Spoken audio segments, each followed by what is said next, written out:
បាទអត់នេះតោះចឹងដើម្បីដកចំនួនចម្រោះយើងដឹងហើយនិយមន័យដើម្បីដកចំនួនចម្រោះគេដកចំនួនគុណទៅចំនួនគុណប្រភេទនិងប្រភេទប៉ុន្តែអ្នកនរគ្នាកុំភ្លេចមើលប្រភេទ1លើ3អាចដក3លើ4បានទេអញ្ចឹងយើងត្រូវបដូរវាដោយតាមរយៈការខ្ចីអញ្ចឹងយើងខ្ចីគឺខ្ចីពី7នេះអញ្ចឹង7នៅសល់6ហើយដើម្បីអាចខ្ចីគេបានយើងមិនត្រូវបើយើងគិតជាក់ស្ដែងយើងមិនត្រូវយកអាចំនួនតារានេះយកមកប៉ុន្តែបើងាយស្រួលយកយើងយកភាគបែកមកភាគយក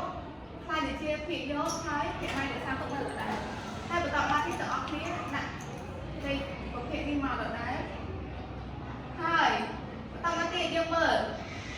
ចំនួនគាត់យើងដកបានហើយប៉ុន្តែភាគបែកខុសគ្នាអាចដកបានទេអញ្ចឹងយើងត្រូវតម្រូវភាគបែករួមអញ្ចឹងយកភាគបែកប៉ុន្មានភាគបែក12ត្រូវទេអញ្ចឹង3គុណនឹង4បាន12បើ3គុណនឹង4ភាគយកក៏គុណនឹង4ដែរបាន12នេះយើងមើលដល់15 1ដល់នឹង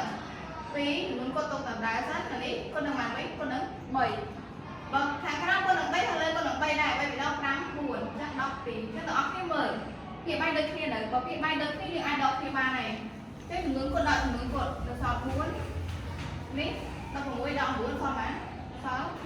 7លើ12